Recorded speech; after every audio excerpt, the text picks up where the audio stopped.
Welcome to the Wall Street for Main Street podcast special. I'm here alongside with John Manfreda with a special guest, David Morgan from the Morgan Report. David, how are you doing today? Doing well, thank you. All right. I was actually wondering about the silver market.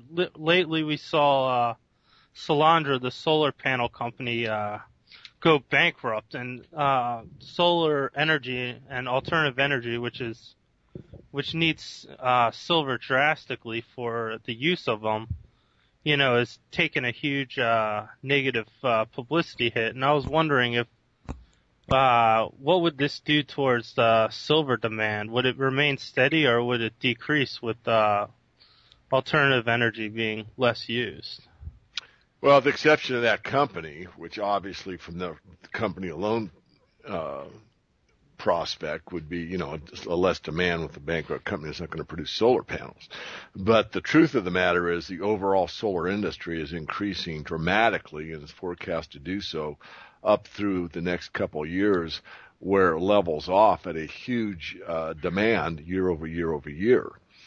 So the bottom line is that what's projected right now for solar's use of silver is ever increasing for the next few years, and then again it hits sort of a steady state with a slight upward bias. If you look at what China has done in the solar panels, where they produce so many, they basically doubled the production of solar panels year over year over year in the last 3 or 4 years. Will it continue at that doubling? No. But there, again, is a lot of demand. So solar plays a huge part in the industrial side of silver. And I also believe it is not that dependent upon recessionary conditions. And the reason I say that is most of these companies are government-sponsored or somewhat government-sponsored. Even the company you referred to actually had government backing behind it, and it still failed, even with all the help from the powers that be. That's a great point, David. I believe one of the fundamentals for silver that's going to make it strong in the future is the demand for solar. The industrial demand, I believe, down the road is going to be so great, and mainly one of the reasons is because of the solar technology is getting better every year. So obviously the silver demand is going to get a lot higher. I want to ask you, with the recent knockdown in the silver prices in the past months, how do you compare this to 2008? Is it the same or is it different? I think it's a little different today than 2008, mainly because of the investment demand global. I mean, a lot more people are talking about silver now than before. What's your thoughts? Well, my thought is TBD, to be determined slightly, but let's just go over the facts that we know as we're doing the interview, and then we can make some educated projections from that point. So if we go back and look at the history of the 2008 debacle, what we saw was that silver went from basically October of 2007 at around the $16 level. It went parabolic and shot all the way up to the $21 plus change level in about March of 2008. And then it backed off and consolidated through about the July timeframe or so. And then it got clobbered during the financial crisis of '08 that everyone's referred to. And it went from roughly the consolidation area of around 17 or so all the way down to basically $9. And it bottomed there October, November of '08. And that was the most recent bottom over the last few years, which was a huge buying opportunity. And many silver advocates saw it as such. And so I have to belabor the point here, because what's important to know is that the physical demand for silver was so great that everywhere you could buy retail product, meaning 1 ounce rounds, government minted coins, junk silver, 10 ounce bars, 100 ounce bars, everything was selling at about a 30% premium the only silver that was available at the quoted price or the futures market price, the spot market price, was 1,000-ounce bars. Now, people such as myself, and there were more than me, plenty of people, bought 1,000-ounce bars. I bought 3 and had them turned into silver rounds, actually half-ounce rounds to be specific. But you couldn't buy a 1-ounce round or anything else without paying a huge premium. So what that shows me was, in a way, we had a bit of a mini silver short squeeze. Now, does that mean that there was a shortage of silver? The answer is no. There was a shortage of silver in a certain form, and that was retail product of any type you care to name. There was a shortage, but not of silver itself. So after that bottom, you saw a lot of new entities or existing entities that dealt in the silver market start to produce more, like 100-ounce bars, as an example. Really quickly, I got one of the recyclers to start producing, at my request, and others. I mean, he saw the demand. It wasn't just me, but I actually called him and asked if he could produce 100-ounce bars, and he was happy to, because the markup or the premium for him on a 100-ounce bar was much greater than the wire, the sponge, the pellets, and everything else they make for fabrication for the silver users. So he was very happy to go into the retail mode and make 100-ounce bars, which actually is less effort than some of the other products they make in silver for the industrial side. So now, I've belabored the point, so let's just review the price only and forget everything else for a minute. We went basically from July 07, around the $12 level, to the $21 level March of 08.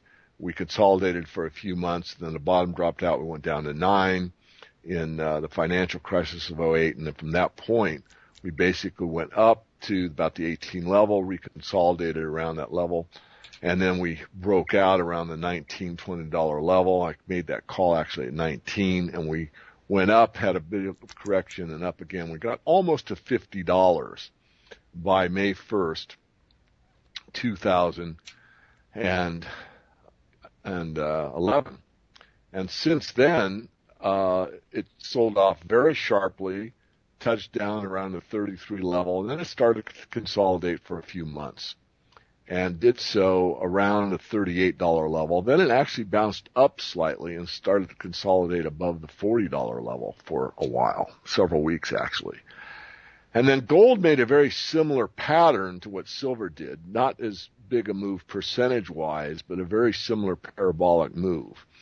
Now, when silver made its parabolic move, it basically took 4 margin increases for the market to really start to quiet down and for a huge sell-off to take place, and that's obviously what took place. Gold, it took a couple of margin increases, and gold sold off. When gold sold off, silver sympathized with gold and went down, and actually touched near the $26 level for very few trades, and currently is consolidating somewhere between 30 and 32.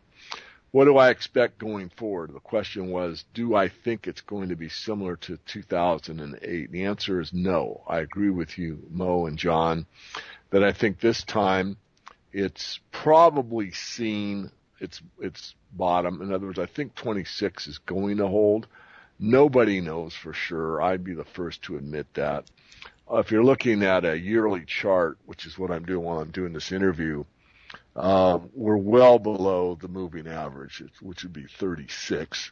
We're, again, around a 32 level currently.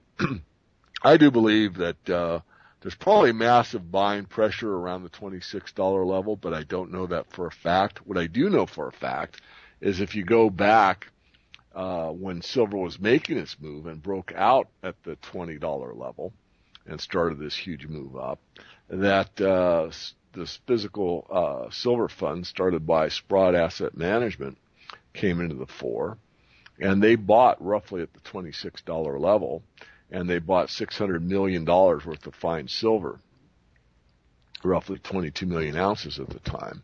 And that shot the price up to around the $30 level, and it took a couple of months to acquire that.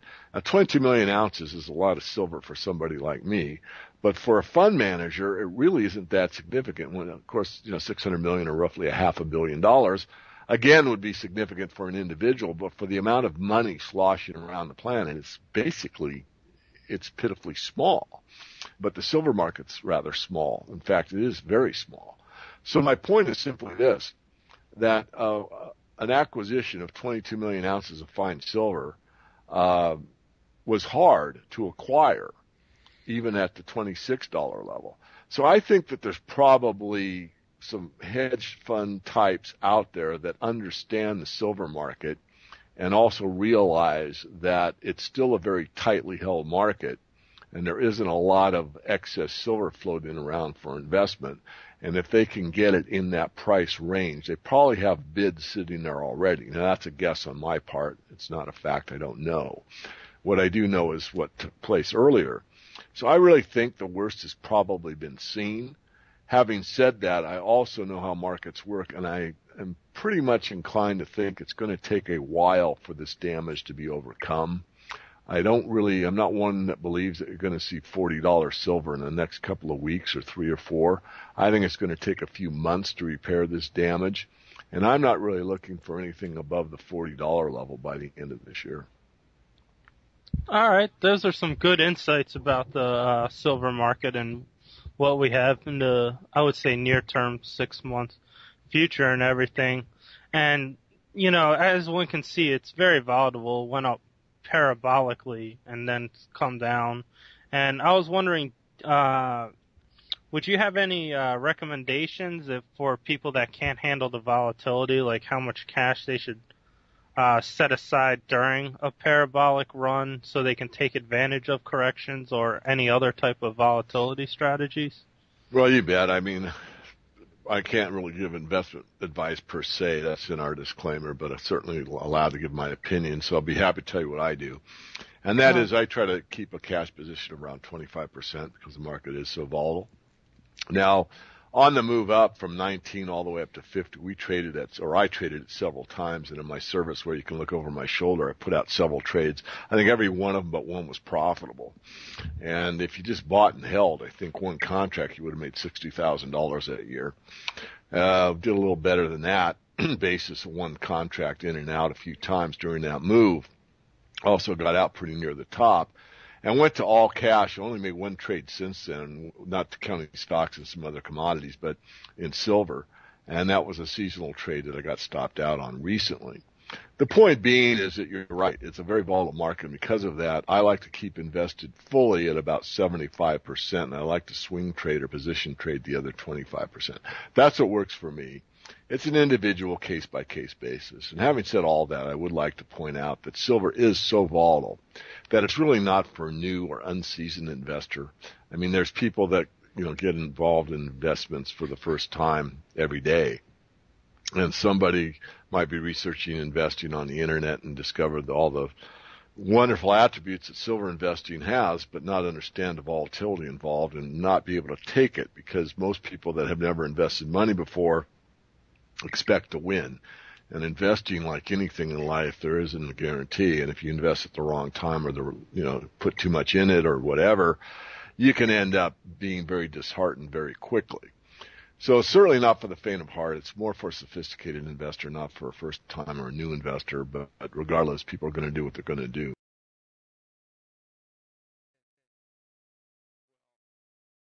It's disheartening, and the reason is, there's not that much money flowing into it, and that's not a cop-out answer.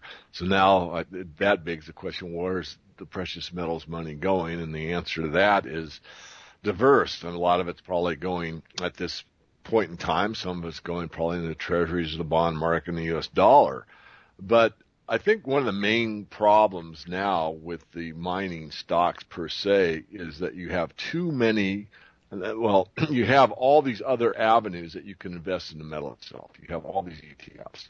And those didn't exist in the last major cycle in the precious metals markets. There is, at law, the fact that a lot of equity fund managers are only allowed to buy stocks. They are not allowed to buy commodities. Well, the SLV and all these other ETFs got around that legally by producing a stock that is holding a commodity. And once that took place, a lot of these guys that manage money that wants exposure to silver don't want the risk associated with a gold or silver company. they want a pure play. Well, there's no more of a pure play for them on the equity side than to go into an ETF. And I think that's really one of the major reasons that you're not seeing as much movement into the HUI and the XAU as you would expect from, let's say, past history in the precious metals markets. To the party pretty late. And so my scenario is that this time it's going to make the 1980s or late, 79, 1980 market look like a warm-up. And here's my analysis. Last time the market really took off, which is at the very end, that parabolic move, and these two little parabolic moves that we've had in gold and silver are basically sort of a precursor to the big one that's coming, and I'm thinking a few years out. But at some point, what will happen is people that are late will come in and they'll see that gold is at, pick a number, $2,000 an ounce, and silver is at $65, $75 an ounce. And they will think, and rightfully so, that they've missed a great deal of the market, but that the mining shares really haven't moved that much. And maybe they'll do that much thinking, maybe they won't. What I've experienced last time, and I really think will happen again this time, is that a lot of people will get bit by the gold and silver bug, but they won't buy the physical metal. They'll buy the mining stocks. People, there's one statement you can put on my tombstone. It is this: people love cheap stocks. Now, cheap stocks are cheap for a reason. Usually they're cheap because they aren't any good. There are exceptions. I don't want to contradict myself because some of the ones that we have featured in the Morgan Report are, but most of the stocks that we feature are actually substantial companies, and the prices on these stocks are anything but in the pennies. Regardless, most of the time, cheap stocks are cheap for a reason, but that doesn't change human psychology. People will say, well, look, I get this gold stock and it's only 50 cents, or I get the silver stock and it's only 35 cents, and then there's almost always a story stock. There's a great story to go along with these companies most of the time. They're going to discover a way to get silver out of ocean water. They're going to do, all these crazy things are out there. So I think this time around that the people that are coming late to the party are going to buy hand over fist into these small mining companies like crazy, and that will push the whole sector. There'll be a spillover, and there'll be moves everywhere. In other words, it'll be sophisticated money, it'll be somewhat sophisticated money, it will be dumb money, it'll be all kinds of money, because when the panic buying hits, whenever that occurs, it's going to be across the board. But there's all kinds of people now armed with Ameritrade, Scottrade, E-Trade, you name it, trade account that has some amount of money in it, and all they have to do is press a mouse to buy a silver or a gold mining company. And I think it's going to push those stocks higher percentage-wise than we saw last time at the big run in the last bull market. That's my belief. I haven't changed it. I really think that's going to take place. The only thing I can't answer is when will it take place. All right, that's excellent insights, and very. I actually agree. I think, especially with the retail investors, you can just easily buy stocks now. You don't have to go through all these calls and conferences and everything. And I was wondering, just for investors, like in this year, juniors have taken a big hit because of this somewhat deflationary environment. And I was wondering if anyone's looking at a junior financing thing. Is there anything you would tell people what you should look for in a junior when investing, and what you should, if a junior has this attribute, you should avoid it? Is there any of those type of things you can give advice to? Well, I have a lot of opinion on it, and I'll give you some. I mean, number one is you want to make sure that the management is pretty solid. If you can find out something about the people, you really prefer to have people that have done it in the past. In other words, if you're looking at a junior and it's an exploration company, or it's got an asset or some kind of measured and indicated resource, you still want to be pretty solid that the people that are behind the company and running the company have their feet on the ground and really know what they're doing. So that's sort of like betting on a jockey when I'm making a horse race analogy. Number two is you want to make sure that they're financed well enough to do what they say they're going to do. In other words, if they have a drill program set out and it's going to cost so much per month, you want to make sure that they have, a year's worth of drilling ahead of them and contingency money. You don't want to be in a situation where they plan to raise more money as they go, because things can change really rapidly, especially in the junior mining sector. You also want to check out the jurisdiction. Some jurisdictions are safer than others. Let's face it, the world is in turmoil, and there isn't any such thing as a 100% safe environment, but there are some that are safer than others, at least from my perspective, and many others. You also want to spread your bets. You don't want to, no matter how good the story sounds on any particular junior, you really should have a basket of juniors. Now, that gets taken to the extreme. I mean, I've talked to people that have 100 junior mining companies. I've had people that have 50 or that type of thing. I'm free market. If you need 50 companies to make you feel happy, do it. I don't like it. I don't like long lists. I like to focus. I think 10 is plenty in the junior. Now, if you have 10 and you really study what they are, you can track them. You can get rid of the dogs and buy better ones if you find them, and that's basically what I do in the Morgan Report. And you can really keep in touch with the companies. But if you have much more than that, it's pretty difficult to stay on top of, 12, 15, 20, 30, 50 companies if you're an individual. Even if you have a small fund or manage a fund, even that many companies for a small fund is pretty much a handful to keep track of everything that's going on. So you diversify. You make sure the people are good. You make sure the funding is there. You make sure the jurisdiction is good, and you spread out. I think those are some of the factors to keep in mind. And even at that, bear in mind the factual idea that on a junior exploration company, it's a lottery ticket in a way. You only have about a 1 in 4,000 shot of actually finding a mineable resource. So you can drill something out and have a quote-unquote resource that has a measured and indicated ore body, but it really isn't economic enough for it to be sold to a major or for it to really go into production in any significant way. And that happens fairly often. So for a pure exploration company to come up with a resource like, let's say, Aurelian that was bought out by Kinross, or if you look back on my list and you go back to Western Copper that became Western Silver that was bought by Glamis, that was bought by Goldcorp, those are rare events. They don't happen that often.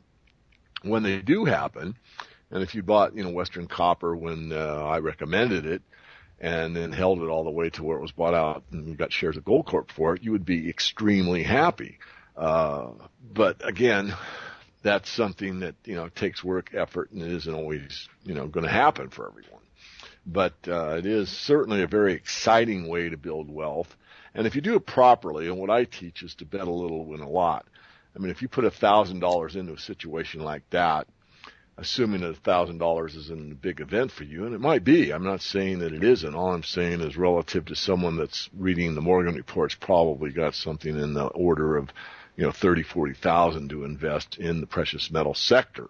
And in that case, you probably could afford to put, a couple $1,000s into the juniors and spread it out, that type of thing. Anyway, what I'm saying is that those kind of bet a little, win a lot situations can really do well if you're, lucky enough or skilled enough to pick ones that are.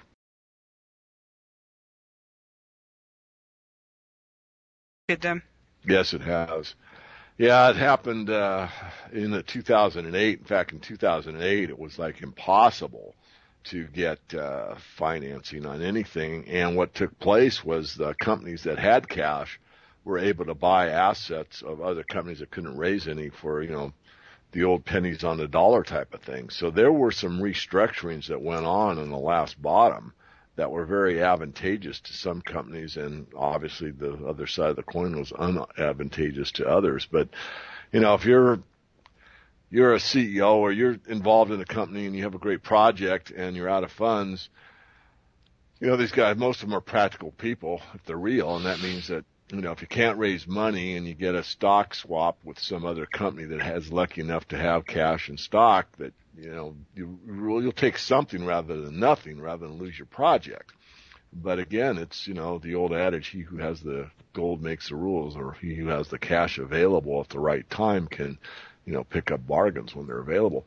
We're seeing it again, Mo, but not to the level that I saw it in 2008. A lot of those companies went off the board. I mean, look at the uranium sector, for an example. I mean, I forget how many companies there were at the top, and we called that one. I mean, I felt it was my duty to try to wake some people up that this thing was way overdone. And there's companies out there that will never come back. They're just not. They're not going to happen. It just got way overheated. And that might be a good analogy for what we were talking about a minute ago, if I might digress, for what I see in the overall junior mining sector for the gold and silver markets. I mean, if you look at the uranium bubble, I think that's a pretty good idea of what will happen at the top of the gold and silver bubble.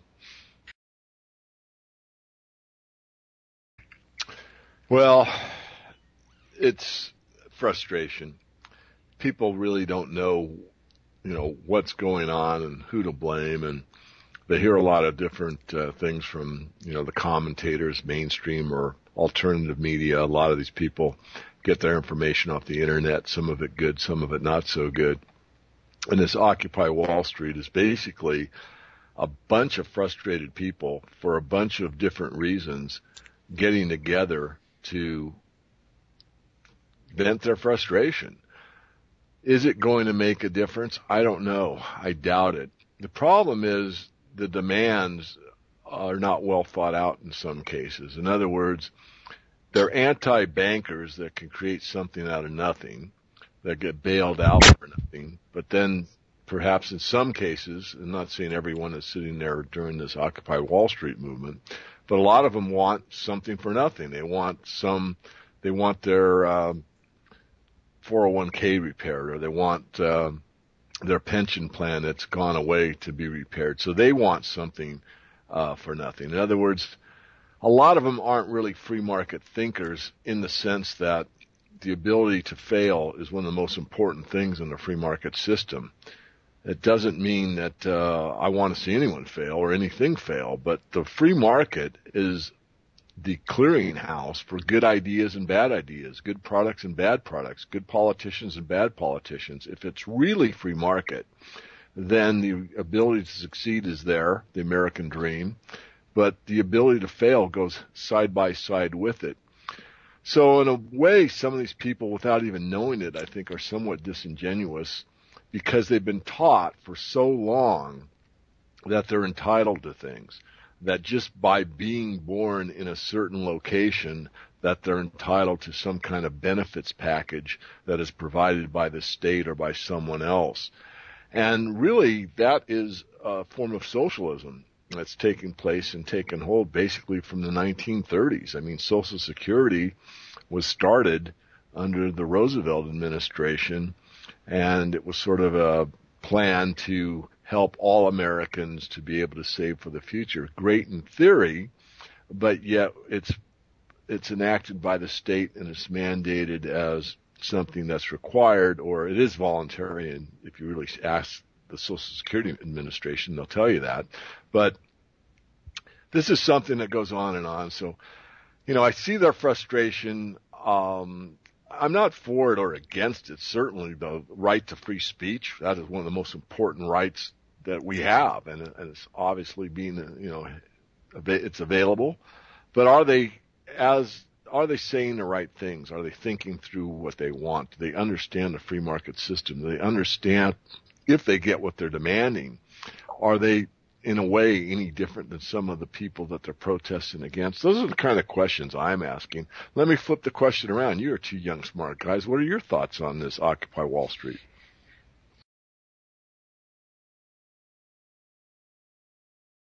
And tell them what they want.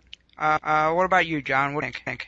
I sort of have mixed feelings. I do like their attitudes towards Wall Street and like the bankers in jail. But the thing is, I always say this, like I was talking to a guy who's in school with economics. I was like, do you get taught about the Federal Reserve? I know. I went, well, you should learn Austrian because you will never know about economics unless you understand currencies in the Federal Reserve. And I do see, like, what people don't realize is without the Federal Reserve, this country wouldn't be able to go into the debt they would. They wouldn't have the mass programs. It wouldn't have, the Fed is integrated into this. We wouldn't have all these social programs and be in, Libya, Iraq, Afghanistan. We wouldn't be in all this if we didn't have the Fed. We'd have to start cutting a lot of these programs.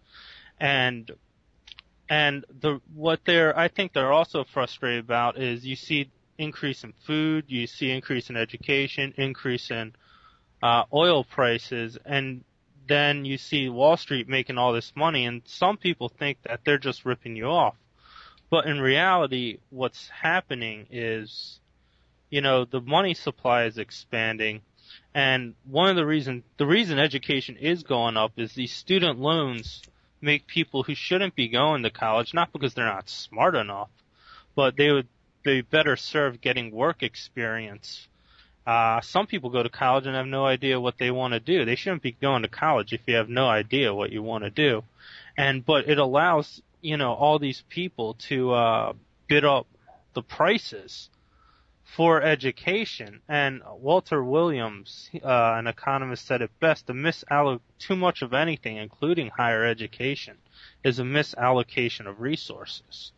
So, a lot of people that shouldn't be going to college, not because they're not smart enough or anything, would be better served on production lines, and, they would have a better career and have a better life. They won't be in tons of debt. And so I see this as an opportunity because these kids are still young, still confused, and this is an opportunity to get the message out about why this is happening. Why can we bail out these corporations? It's because the Federal Reserve prints this money, they give it to them, and then the banks can speculate now.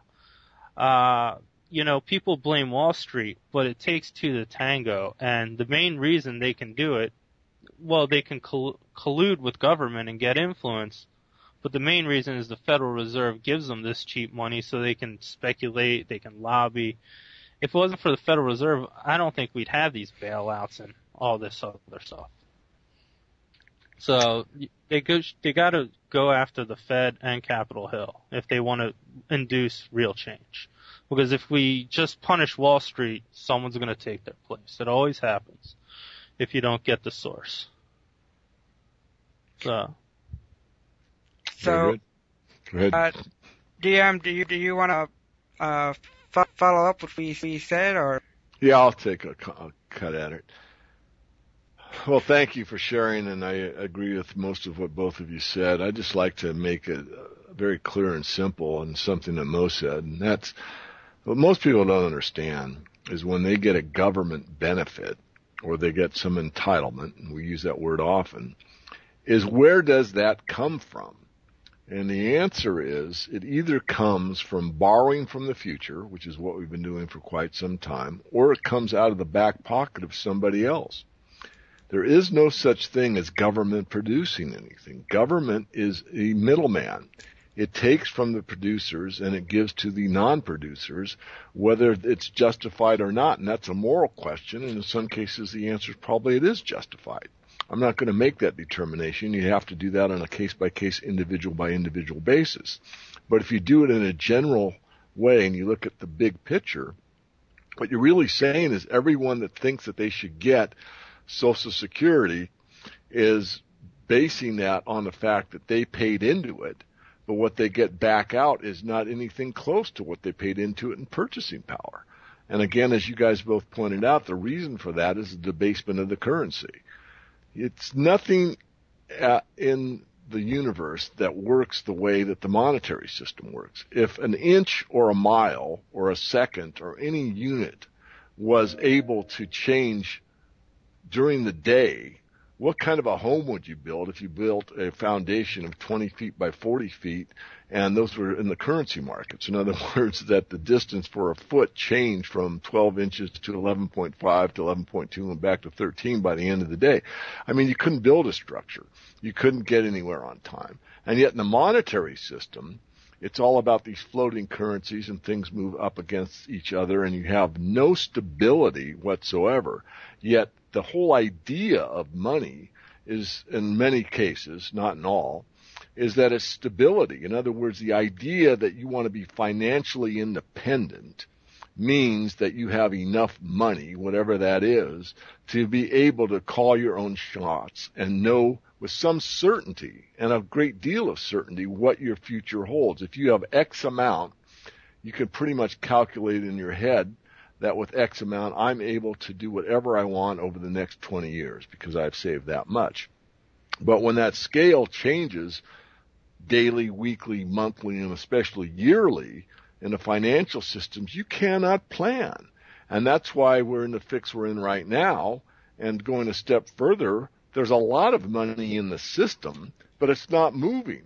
And the reason it's not moving is because people that have cash, like large corporations that are profitable, don't want to commit to putting that cash to work because they don't know what the regulatory environment is going to be in the future. They don't know what the value of the currency is going to be in the future. And so it's really a mess. And this has happened time and time again. It's nothing new. There's nothing new under the sun. Any fiat currency that you care to name and check on in world history, if you go back far enough and look, you look at the Weimar Republic, the Occidental in France, you look at China. China had fiat money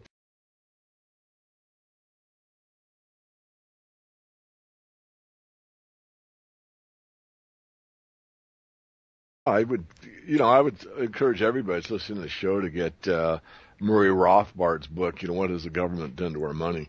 Start with that as a primer. You can read that book in a very short amount of time. It'll give you good insights from the Austrian perspective that tells the truth about the money supply and how it operates and why you can't get something for nothing. This is the basic root cause that most people don't understand. They go, well, the government can provide for me. No, the government doesn't provide for you. They, again, have to either print it up or take it from somebody else.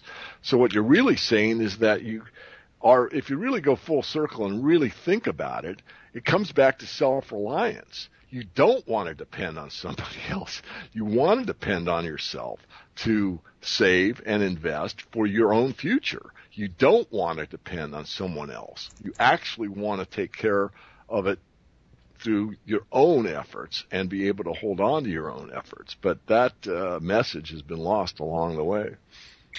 Yeah, I just also wanted to think something. It just popped right in my head is I'll see stuff in Occupy Wall Street, and you see like class warfare rhetoric, and people say, oh, the rich ought to pay their fair share and everything. And I just know a lot of tax attorneys, and my brother works in international tax, and what people forget is, we have the highest corporate income tax in the world, and small businesses, they pay the personal income tax. So a profitable small business is going to pay around 36 to 37% in income tax. And the biggest myth out there is that we're a low-tax nation. We are not a low-tax nation anymore. This isn't the 1900s. And I think a lot of people need to learn we aren't a low-tax nation anymore. No, well said. I mean, the class warfare thing is, I think it's a diversion, really. I certainly don't fall into the top by a long shot, but nonetheless, I think Paulson, when he was approached by some of these guys, said, look, the top 1% in New York pay 42% of all the taxes, and those taxes, a lot of them go for, public transportation subsidies and those type of things. So, the idea that they're not paying their fair share is actually, you could get all the money from the top 1% of the population and take all of their money, steal it all from them. And it wouldn't really make a big difference at all. That's the problem. I mean, certainly, I'm not saying the system is just. I'm not saying the system is fair. What I am saying is that people don't think these things through very well. And there are so many problems, and they're so interconnected, and there's so much confusion, and there's so much muddying of the waters. There's so little clarity about what the real problem is. And again, I think both you guys hit on it, particularly that, the Federal Reserve, and it's easy to blame the Fed. I'm not pro-Fed, believe me. I learned about Federal Reserve and fractional reserve banking a long time ago. But, even with the Fed in the picture, if the restraint of Congress was there to live within its means and borrow from the Fed only when required on an emergency basis, which is basically how the Federal Reserve was presented to Congress in 1913, they're responsible as well, I would say. I mean, I wouldn't blame it totally on the Fed.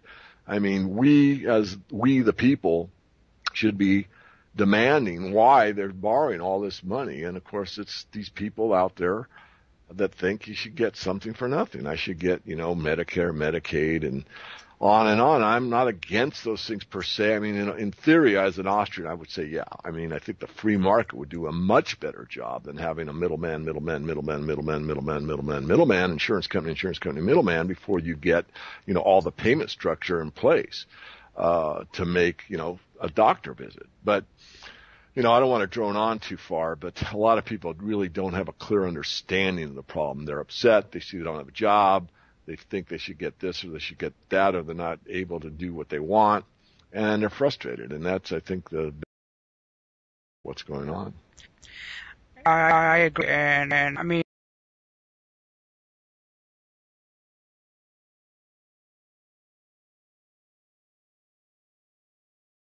demanding a change.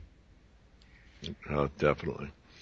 And I want to go one step further, Mo, if I might interject, and that is what you outlined about, becoming more self-reliant and all that. I think it's going to happen, and it's not going to necessarily happen because of strong leadership. What you're going to see at the end of these great cycles is the government starts to fail. Remember, small government is the one that we're supposed to have in a Republican form of government. I'm not saying Republican with as an elephant. I'm saying Republican as we've given you a republic, as Ben Franklin said to supposedly a woman asked him, what kind of government you've given us, and I've given you a republic if you can keep it.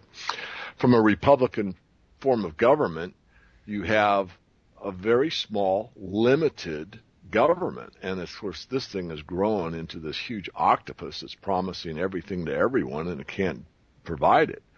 And so what will happen is you're seeing at the state level, where the states are broke and they can't print up money, or borrow it, I should say, from the Fed like the federal government can. And so you're seeing a contraction in government workers. That could happen at the federal level. So what you need to get more self-reliant is when that, pension plan that you were promised isn't there anymore, is cut in half, and those type of things. You'll get self-reliant in a hurry. And what will happen is that as these things fail more and more and more, people get a huge lesson in socialism, that it doesn't work, and that they are responsible for their own decisions, and they are responsible for their own well-being, and they are responsible for their own retirement, and they are responsible for creating basically their own conditions. They don't need, or shouldn't in some cases, rely on the promise of somebody else. And this has been, the government has overpromised and underdelivered for a very long time. And now these protesters are just saying, well, they're naming, they're shaming, and they're blaming others. And certainly there's people on Wall Street or in the banking system that I agree with probably should be, standing trial right now for the kinds of crimes they've committed. But they're not. The system has gotten so corrupt that even the judicial system, in my view, has failed us. Yeah, I agree. It's just really bad, and I think Americans are going to learn a lesson, and hopefully, I see America going in two ways. Either in a couple of years, we'll either have something similar to the 1776, the American Revolution, where government's going to be contracted, or it might end up being like the French Revolution and a rise of Napoleon, but I don't see how the French one would work out, because I think the government would be too broke to copy Napoleonic type thing. I was actually wondering, one thing I wanted to get your insights on this is, I'm flabbergasted. I'm really surprised that QE, quantitative easing 3 hasn't come yet. If someone told me it'd be mid-October and it hadn't come, I would have laughed at the person, but you look at it, JP Morgan's earnings weren't great. You see Bank of America having to levy new fees. I think it's because they're broke. I was wondering, do you think they can hold out much longer on QE3, or will it come later than we think, or what do you think? Well, I think it's the only thing they have left. So I do think it's pretty much inevitable. I think the bigger question, though, is will it work? I mean, the old adage that people like John Dexter, which I don't expect you guys to know, but if you look him up on the internet, you can read some of his work, ex-New York banker, long deceased. But he's one of the, I think he might have been the one, and if not, he used the analogy of pushing on a string. I mean, you could reliquify the banks and, help their balance sheets, but it's the velocity of money. The thing that people don't get about the inflation argument, or a lot of people don't get, is that it's not a function of how much money is out there. I mean, there's enough money out there sloshing around the system to have hyperinflation in this country, no doubt. But there isn't. In fact, it's going the other way. And why is that? Because it doesn't matter how much money is in the system. It matters what the turnover rate is. And if it's all being held in banks, it's almost as if it doesn't exist. It's just sitting in these vaults. Well, it's really sitting in computer memories. There isn't very much physical cash around. But that's what's happened. So they could instate a QE3, but unless that money picks up demand on a retail level, then you're going to have problems. Now, if that money does get into the system, and it gets in through government only, so you got fiscal stimulus where you're creating more government jobs. I mean, look at TSA as an example. I mean, this is something that didn't exist for a while, and now, you've got all these TSA workers out there, having jobs, and the government can create jobs ad infinitum. They can come up with the whole brigade and the hire 14 million people to dig holes and then 14 million more to fill them up again. I mean, they can do these kind of things, but still it doesn't produce anything worthwhile. And that's the problem. So I think we're getting near the end game.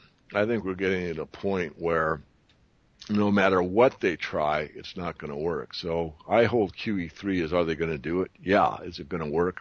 I doubt it. Well, where can... The easiest way is it's an internet-based business, so just go to www.themorganreport.com. That's themorganreport.com. It's one word, and you'll get on the website. You get the 10 rules of investing in the precious metals I wrote many years ago for free. Get on our free email list. If you're a serious investor, there's 3 different types of membership programs that you can investigate, and I'll leave it at that.